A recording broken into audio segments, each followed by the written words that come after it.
Good evening, everyone.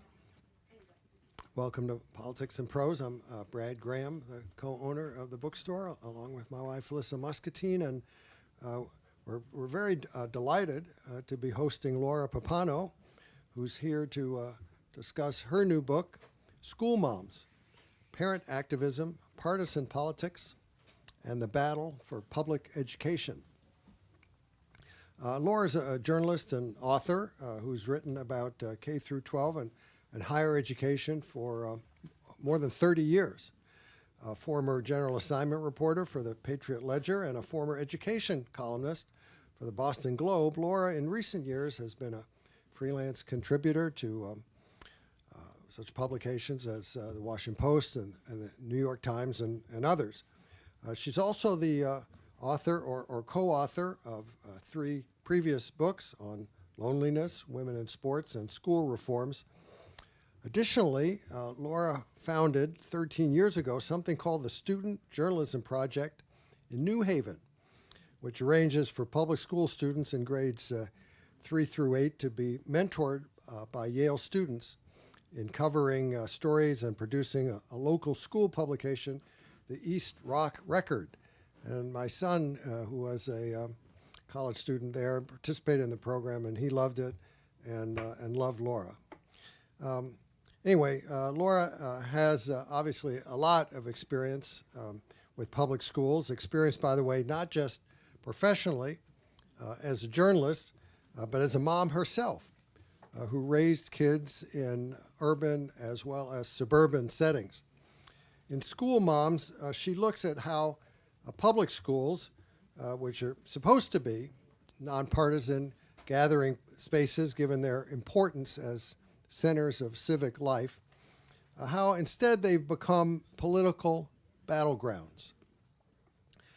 Laura describes how on the right, such groups as Moms for Liberty and Parents Defending Education are demanding control of what history can be taught in the schools, which books can be on library shelves, and which restrooms students who identify as transgender may use. While on the left are other progressive groups like Support Our Schools and Red, Wine, and Blue pushing back. Of course, friction in the schools is hardly new. There have been arguments in the past over teaching approaches, funding sources, and desegregation. But what's happening now, Laura argues, is different. It's not about the shortcomings of the schools, she says, but a campaign, particularly by the far right, to use public schools to gain political power. Laura's book is illuminating and alarming and provides a lot to talk about this evening. Moderating the discussion will be Nirvi Shah, a longtime education journalist who's currently executive editor of the Hechinger Report, where Laura has published work. Previously, Nirvi she was an education enterprise editor for USA Today, and before that she held positions at Politico, Education Week, the Miami Herald, and the Palm Beach Post. So please join me in welcoming Laura Pappano and Nirvi Shah.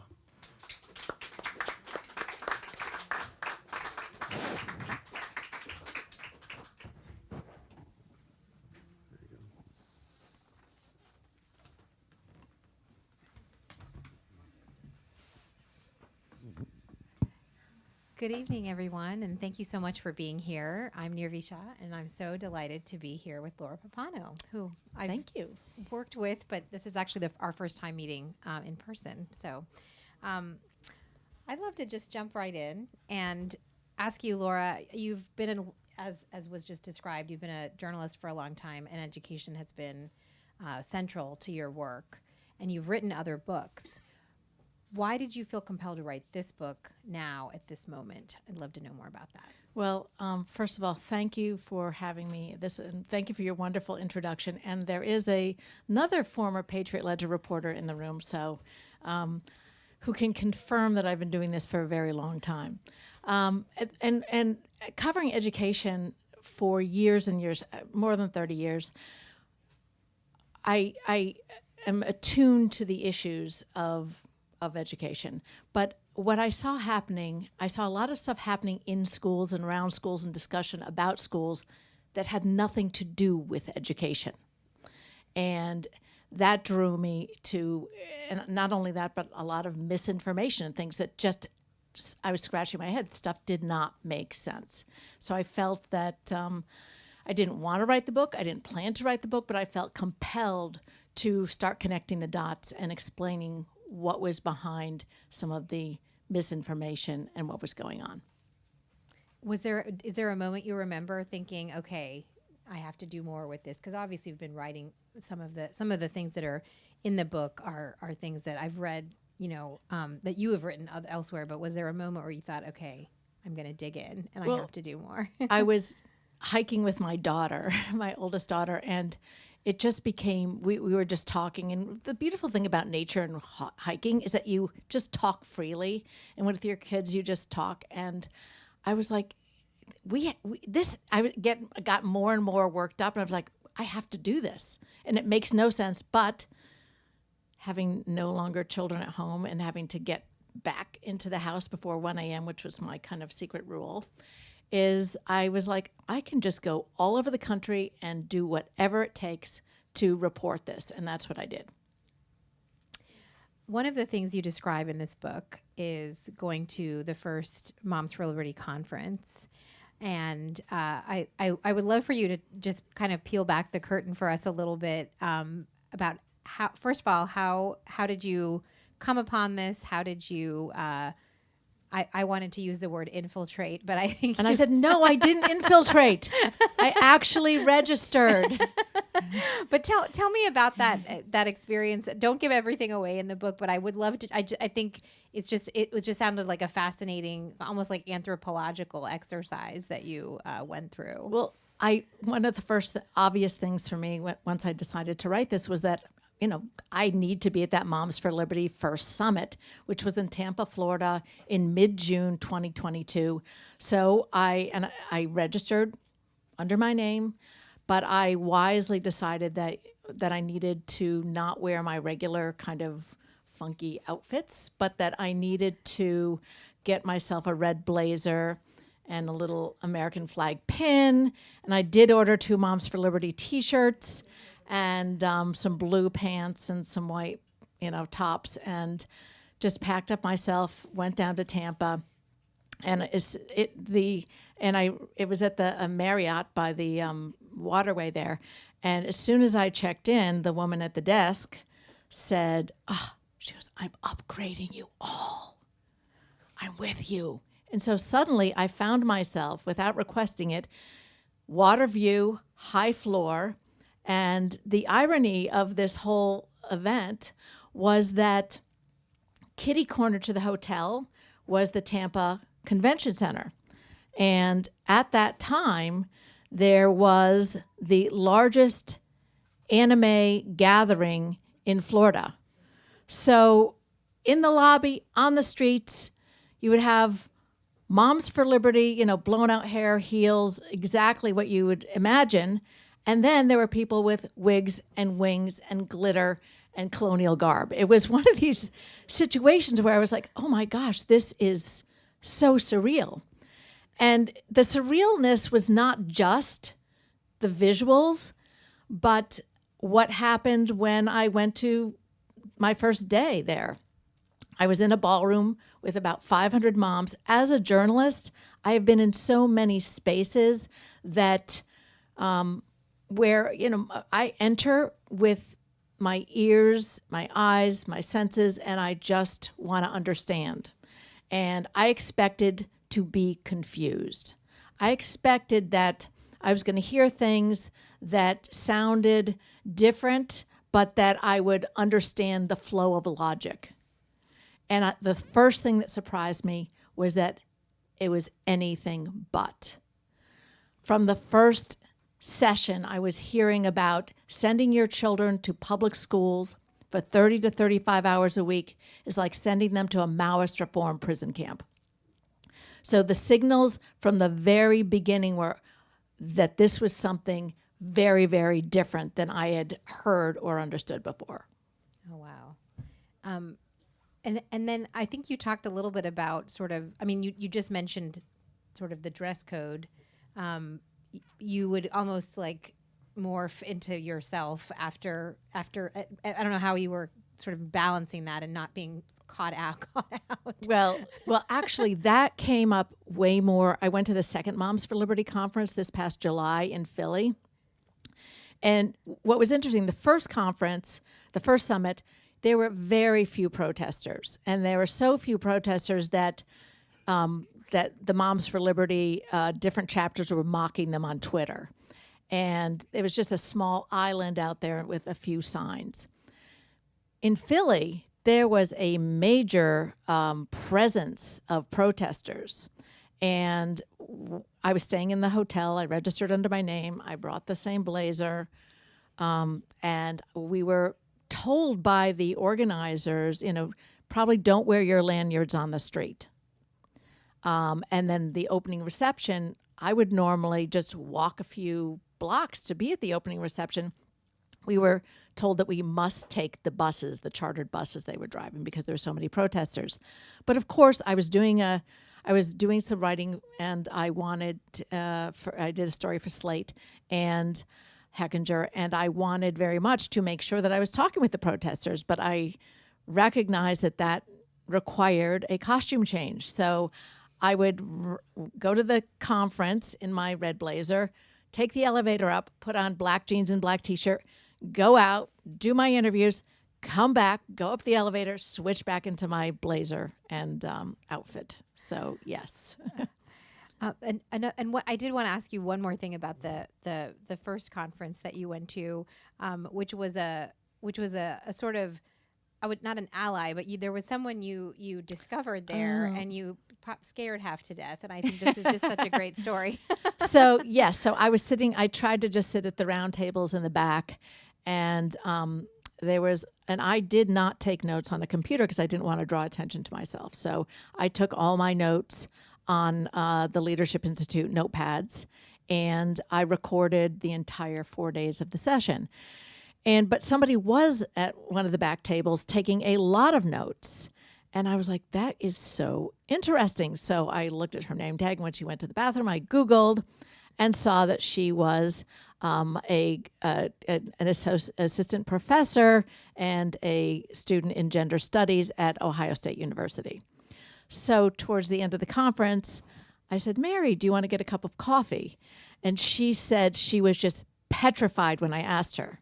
And that made me feel good because it made me feel like I'd done a really good job with my outfit. But we had a great conversation.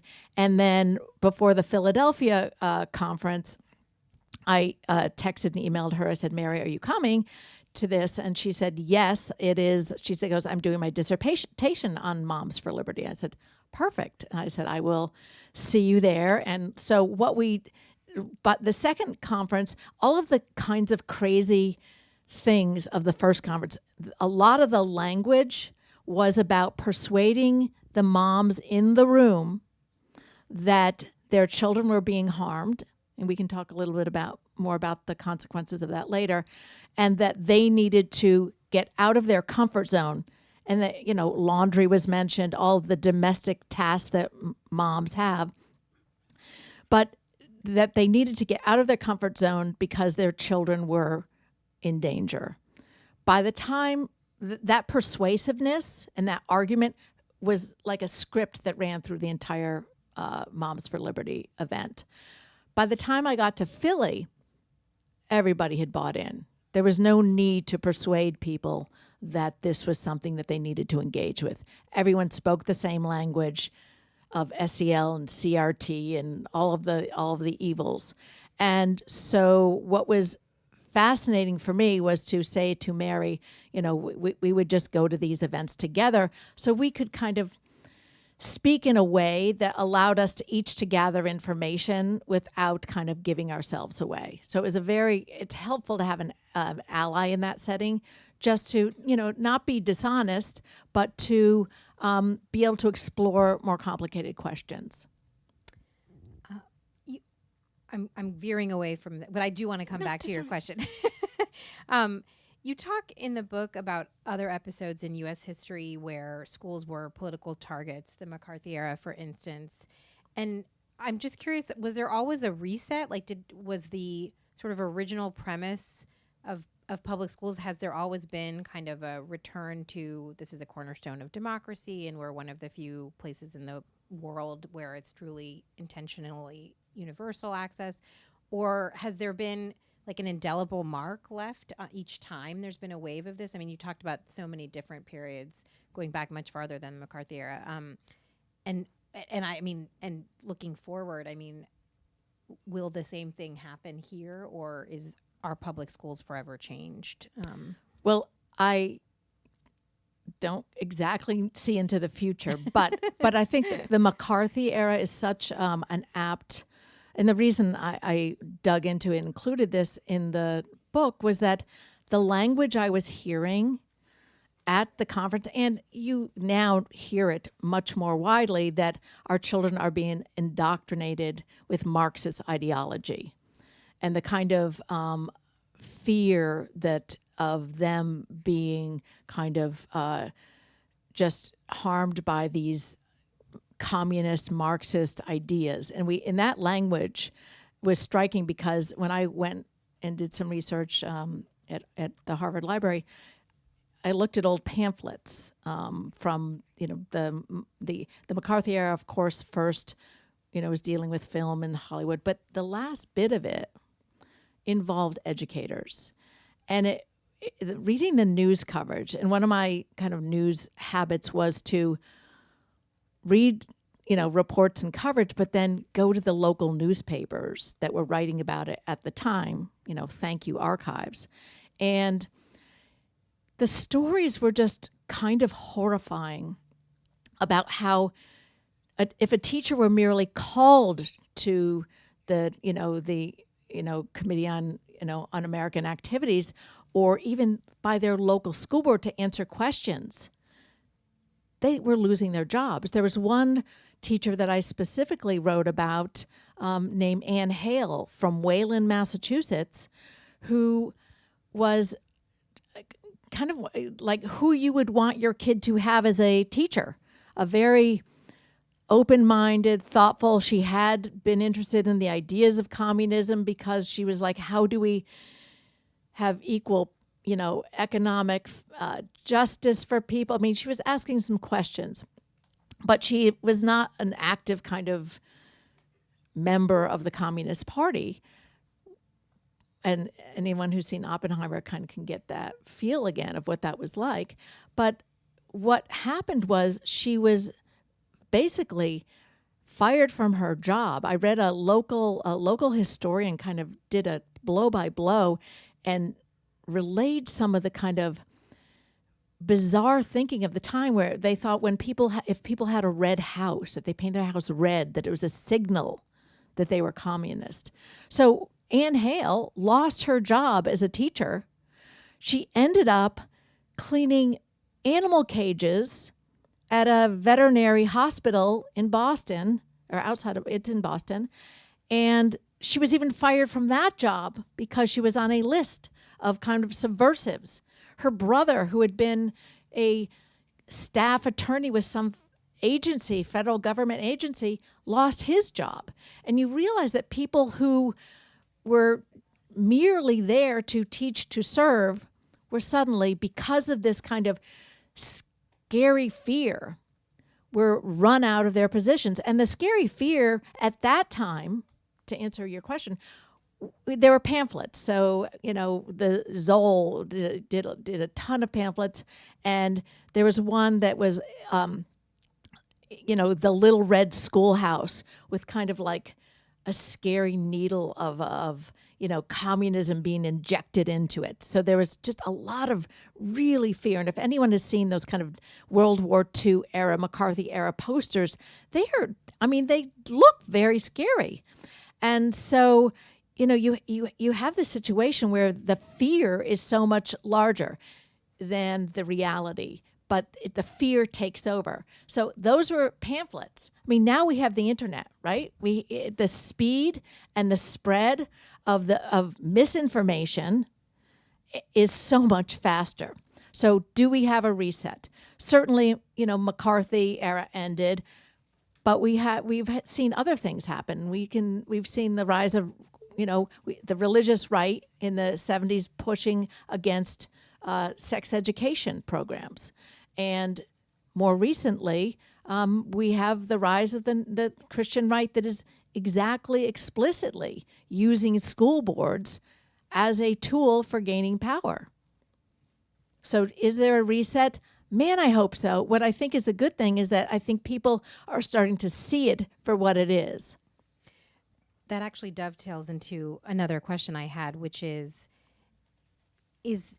silver lining is perhaps not the right word, but groups like Moms for Liberty, have they awakened people to local school boards? I mean, as a longtime education reporter, anyone who says that school board meetings were boring before the modern era is wrong. They were always interesting. You had to sometimes be a little more patient to see the drama, but it was there. It was just a different type of drama, I would say.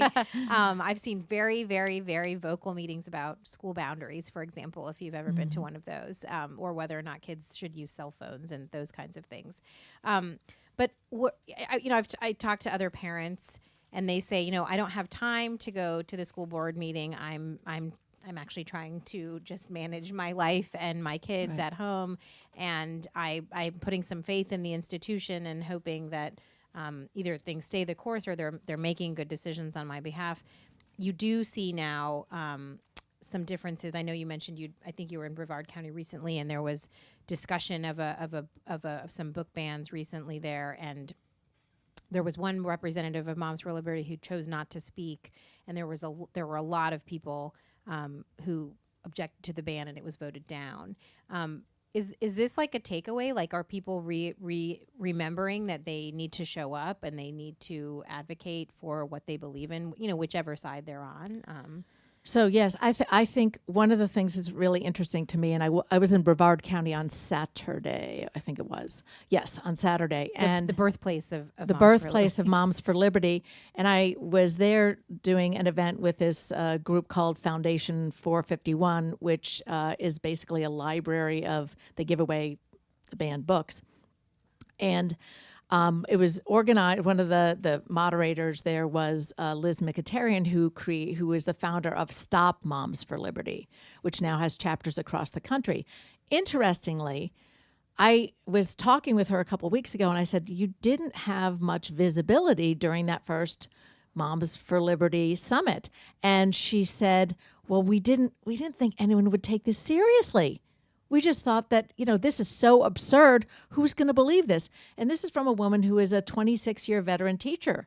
She said, we're the teachers. We've been kind of trusted. We have relationships. We didn't think this was a thing. Well, it turned out to be a thing. But what you're seeing is belatedly people in their communities are deciding, wait, no, I am not going to let the school board decide what teachers can hang on their walls or decide, what books are in the library. And yet the fact of the matter is, in the places that are most active, it has been where school boards have been taken over by far-right candidates. And I think one of the most well-known examples that I followed right when it was happening was, if anyone knows, in North Texas, if you've ever heard of, anyone here has ever heard of Patriot Mobile cell phone. Patriot Mobile is a cell phone company. And Patriot Mobile long donated, I think they're a political organization that has cell phones, but they donate 5% of their profits to far-right causes. In January 2022, they created a super PAC, so Patriot Mobile Action. Interestingly, Patriot Mobile Action was the main sponsor at the Moms for Liberty conference in Philly in July, and they introduced Donald Trump. But in the spring of 2022, they identified 11 school board races that they thought that they could flip in 4 communities to far-right boards. Ended up spending over $400,000. if anyone here has ever run for school board or helped someone run for school board, you know that this is like your Xerox machine, your friends, a couple $100, maybe $1,000, $400,000. And when I started tracing the money, and to be fair, not everybody is really great at the school board level at filing their campaign finance reports, but I noticed that Axiom Strategies in Kansas City, Missouri, was getting a lot of business from these folks. And it turns out that they are a national strategy, campaign political strategy group that actually also does work for Ted Cruz, Glenn Youngkin, and Ron DeSantis. So suddenly you have these national powerhouse organizations sending slick marketing materials into school board races all around North Texas at a time when you have school board races, which in one of the counties that I looked at had a turnout of 10%, voter turnout. So it doesn't take a whole lot to persuade a voter. Name recognition really works well when you have a lot of money behind it. And some of I was watching, they had box trucks driving around some neighborhoods with these candidates on them. They could spend a lot of money. And yes, they won all 11 seats. Consequences, one in Keller, Texas, for example, and I'll just give you one small example. In Keller, Texas, the far-right school board decided that instead of having librarians and professionals, and librarians curate books for their campus, it's a very detailed process. Instead of having them do it, the school board was going to take on that responsibility. So any book that was going to be purchased in Keller, Texas, would have to go through the school board and be approved by the school board. I watched a 5.5-hour school board meeting that was actually so entertaining. And late in the meeting, a librarian, a middle school librarian, her hair swirled on the top of her head, her glasses, her notes in front of her, stood up and complained very politely that this was having a huge impact in her library. She said, I cannot get books on camels or squirrels or football. I cannot get the latest Diary of the Wimpy Kid. I cannot get the new Guinness Book of World Records in a timely fashion because every single book needs to be approved by this school board. And as a result, she said, children are walking up to her in the library saying, well, where are the new books? And she said, I do not tell them what the problem is, that it's political. So there are consequences to this, and school boards are a place, and it's moms who are organizing on the ground in Keller ISD, in Grapevine Colleyville, in Pennsylvania, in Florida, to raise awareness around this. There's been some stories recently about the decline of Moms for Liberty. Their obituary has been written in some places, which the group very much pushes back on. But I do wonder if, and school board elections, as you all know, are not aligned to the way other national and state races are. The elections seem sometimes at random, depending on the location. But some of them will be on the ballot come November. And if the election is headed in the direction that we're thinking of, a repeat matchup of 2020, do you think that will matter? Is that going to, this death knell that's come for Moms for Liberty, which, I would have to agree, it seems a little bit early. Is this a moment for resurgence or even a stronger showing of some kind? Well, what I love about journalism is the moment something a little bit happens, it's already happened 5 years ago. But what I would say is this: I think people are awake in a way that they were not 2 years ago. But one of the big successes of the November school board elections was that the Moms for Liberty did not do as well as they had expected. They won't say that, of course, but one of the places that is held up as a real success was Bucks County, Pennsylvania. And I did some reporting in there, and I spent time with Kate Nazemi, who they had a far-right school board that had rules about, no pride flags, no, you couldn't use gender pronouns of that students preferred. I mean, if someone's name is Jack or John and they want to be called Jack, it's very confusing to me as to why that becomes an issue. But it was a huge issue in Bucks County.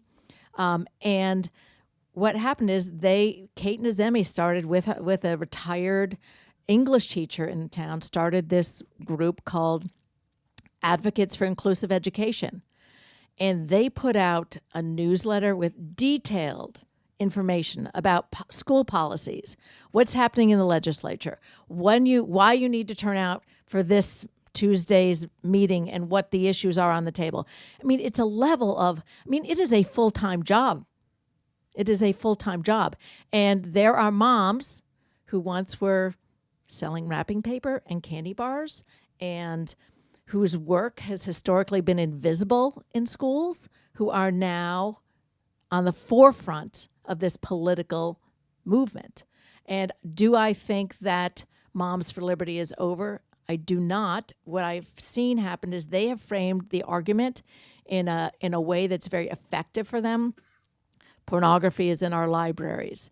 Our children are being sexualized. They're trying to change the gender of your children. I mean, all of these untruths, but they drive a lot of fear. I was in North Idaho this past election day covering an election, school board election, which was being countered by a group of Republican religious mothers, Christian moms, who saw their school board taken over by extremists and wanted to grab it back.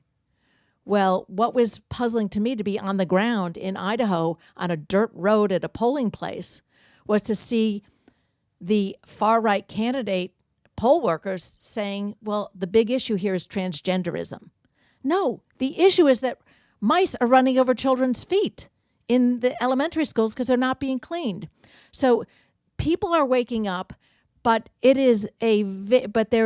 have language on the national level, far-right language that is being used, and it's scaring people. And the result is that we need to have a lot of conversations so that people understand that libraries do not collect pornography. Teachers are not trying to change the gender of your child, and teachers are not trying to harm your children. I know we want to have some audience questions too, and I've taken up a lot of time already. So I'll just ask you one more question, then I know we'd love to have people come up to the mic here to ask some questions. But I've read the book, and I don't want to give anything away, but I am dying to know what is in the folder. And you have to read the book to know what I'm talking about. But I want to know what's in the folder. Okay, well, what I have to say, so in the acknowledgments, I give the acknowledgement, I go through all my kids, like, my son told me that I needed to just kind of start over, that I was prancing and not doing a good job at the beginning. And, so all the kids played their role. My husband said, I really believe in this. He goes, I'm making a folder. But I've never learned what he's put in the folder. But Tom Lynch, if anyone knows him, is a very exuberant, enthusiastic person. And once he decides something, it's going to happen. And his big disappointment was that the book wasn't out like a year ago. And I was like, this is beyond my control, honey. I was going to ask you about the Scopes trial, which was a whole education thing. Not at the national level, I don't think. But on the other hand, there was probably a lot more support for not teaching evolution. I mean, it was a much wider, if quieter. Did you look at that? I actually looked and read a whole lot about the Scopes trial. We even had primary source documents about the Scopes trial, but I didn't put it in. And the reason I didn't put it in, is I felt there were other things that kind of illustrated the current issue better, because there isn't a big, even though when I was covering the Idaho story, the far-right superintendent who was installed did want to teach intelligent design. in the schools. That hasn't been an issue in many cases, but definitely looked at the Scopes trial. The Scopes trial was presented as what I think is interesting when you look historically at the Scopes trial, when you look at Kanawha County in West Virginia, what appears to be kind of parents organically having issues, when you look into it, you realize that what we're seeing now is that there are a lot of far-right organizations who have just been dying to mobilize moms and parents in this way.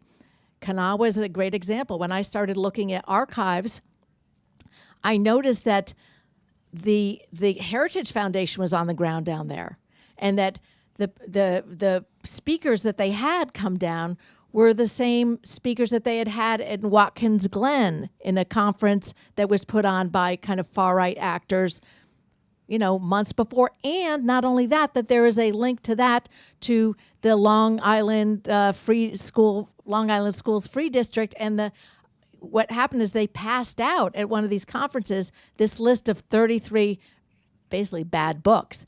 And just like now, there's like Book Looks. Has anyone heard of Book Looks? Book Looks is Melbourne County, Florida, and it's basically an easy list of all the books you should hate, and the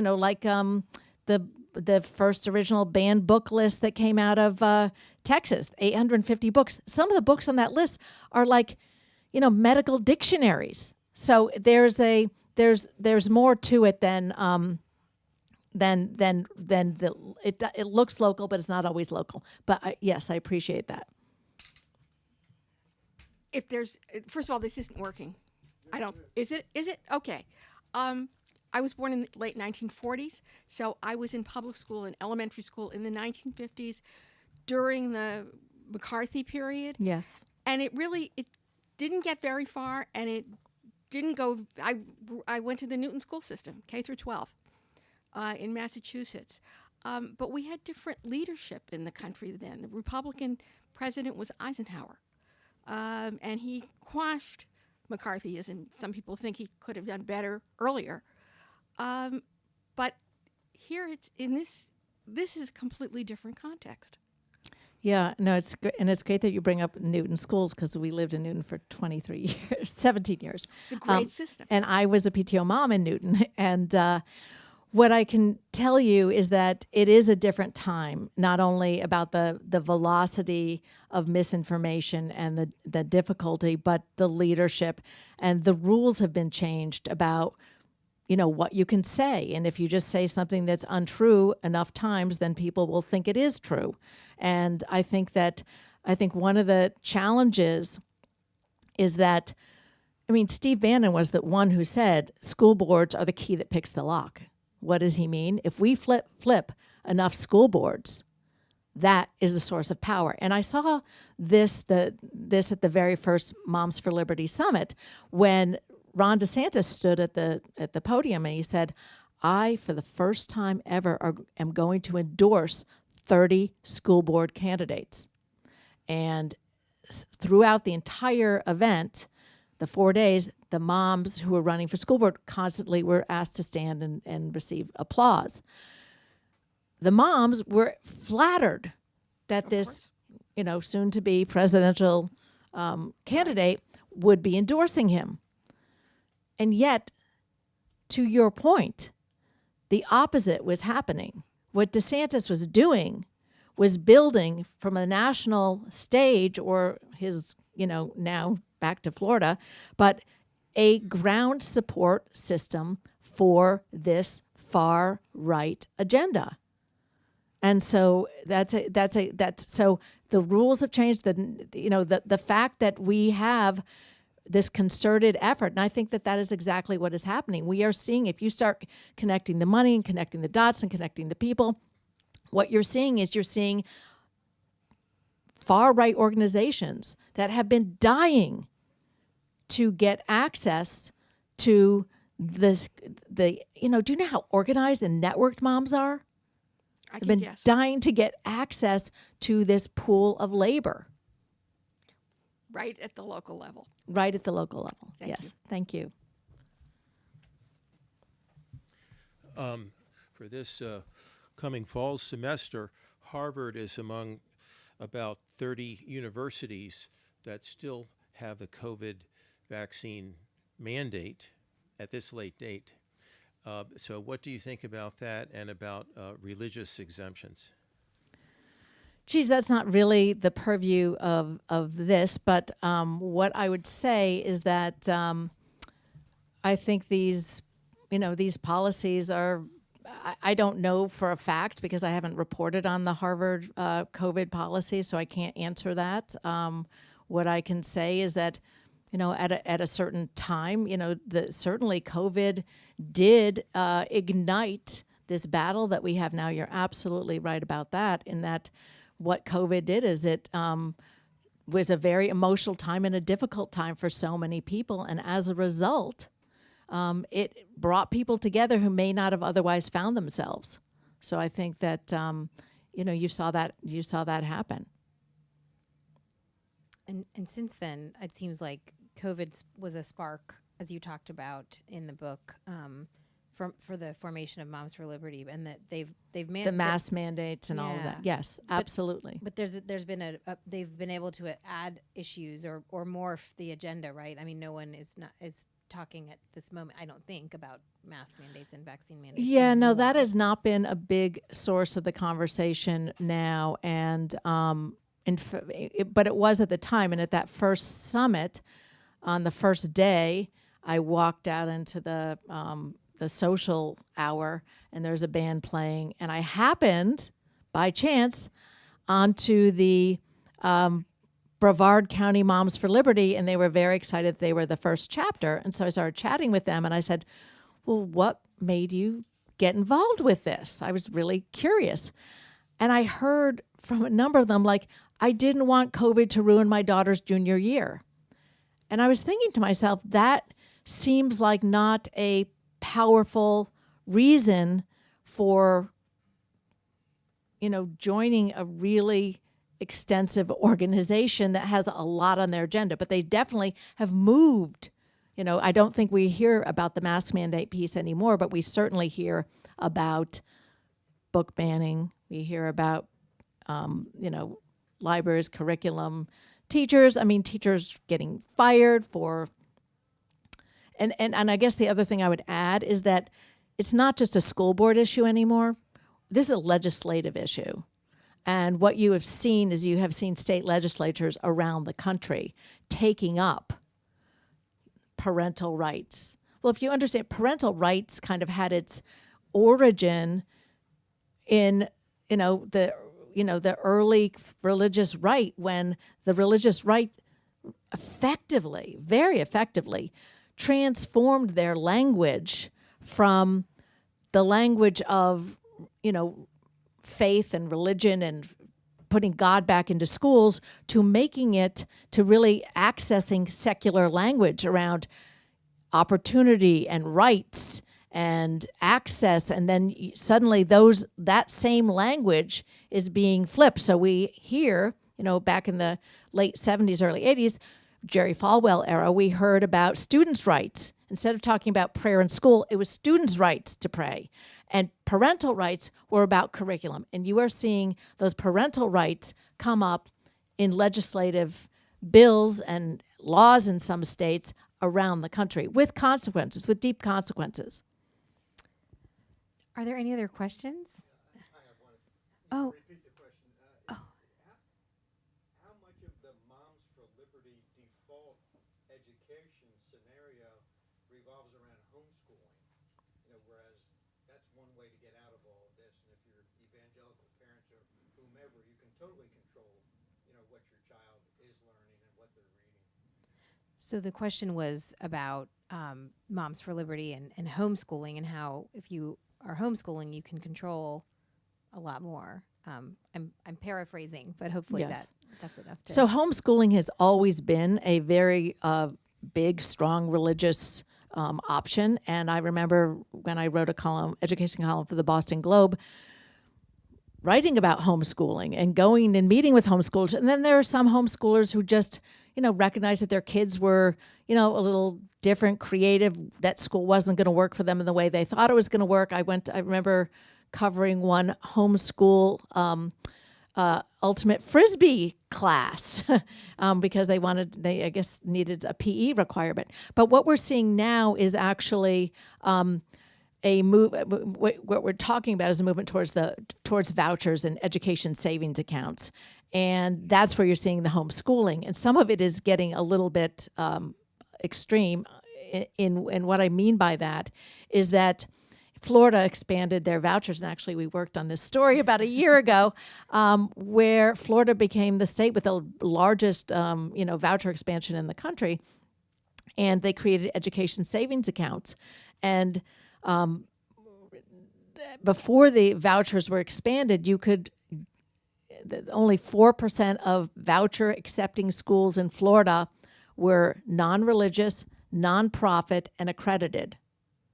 So suddenly, it's a very different scenario. It's not like you have to meet Massachusetts standards and have your ultimate Frisbee so that your kid gets a PE credit. So what you have instead is you have much more flexible situations. So in Florida, in Arizona, you get money, cash, sometimes on a debit card. There are many other states that have adopted this, and parents are spending on whatever the heck they want. So trampolines, Disney, whatever they choose. I don't know if you worry about this, Nirvi, but I worry that we're going to have a whole sector of students that are completely uneducated because the $8,000 they get, and when I was looking at Arizona, they were getting $8,000, but the average private school was $12,500. And a majority of the people who are getting the vouchers had already been sending their children to public schools. So it takes money out of private schools, rather. And so they're taking money out of the public schools, leaving those who don't have the ability to, homeschool in a meaningful way or to go to private school. And some of the laws have been changing, I think, to allow parents who homeschool to share even less information. I mean, I think it's a mix. And it's state by state, yeah. Right? There's some states where you have to file actual kind of lesson plan, or not lesson plan, but curriculum plans. In many of these states, and this is why this has grown in Idaho and Florida, you don't have to do anything. You're theoretically in Florida, you're supposed to take tests, but I could not anywhere in Florida find any test results for any of the voucher schools or any other they just not available. Please go ahead. Hi, Laura. Laura's a friend of mine. We worked together at the Patriot Ledger many years ago. But I want to ask you a little bit. You touched a little bit on this already, about sort of the political aspect and the legislative aspect of it. We see really in the last couple of years after the Dobbs Supreme Court decision that there was a backlash against that, and women came out very strongly to vote for the Democratic candidates. Do you feel like, even if Moms for Liberty is still going strong, that there'll be an even stronger backlash, or where do you see that playing politically? Well, I think that is if you look at Red, Wine, and Blue, which is a group that is organizing suburban moms, and we all know that a key demographic are soccer moms, i.e. security moms, i.e. new security moms. There's been an effort at every election to kind of label this group. And what's interesting about organizations like Red, Wine, and Blue is that Katie Paris was a D.C. operative for a very long time, moved to Ohio, and thought she was going to be living in an interesting purple state. So when she saw the 2018 returns and saw that Ohio hadn't really budged a whole lot, she decided that she needed to dig into this, and really, rather than having operatives in D.C. decide what the demographic of moms was going to do and think, they were going to organize themselves. And they've been very effective. They've really organized around after Dobbs and around education. Those are really the two big areas. So I am really, and they were very excited after the November election in school board. But it is going to take a tremendous on the ground mobilization. But they're working hard. They're working and they're out there. But the question is, how do you counter that against the Heritage Foundation, the Cato Institute, the Koch money. There is when you look at the Leadership Institute 990s.